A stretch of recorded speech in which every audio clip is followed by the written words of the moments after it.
اب ذیل میں قرآن مبین کی وہ آیات کریمہ ملاحظہ فرمائیں جن میں نہایت صراحت و وضاحت کے ساتھ بار بار رسول انور صلی اللہ علیہ وسلم کی اطاعت و فرمانبرداری اور اطاعت و پیروی کا حکم دیا گیا ہے۔ میں صرف ترجمہ پڑھوں گا۔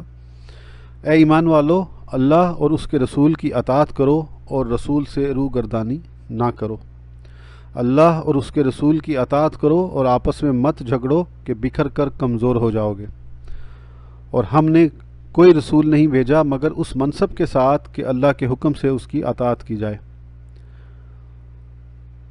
اے رسول، اپنے لوگوں سے فرما دیجئے کہ اگر تم خدا سے دوستی کا دم بھرتے ہو تو میری پیروی کرو، خدا تمہیں اپنا دوست بنائے گا۔ آپ کے رب کی قسم، وہ ہرگز مسلمان نہیں ہو سکتے جب تک اپنے ان معاملات میں آپ کو اپنا حاکم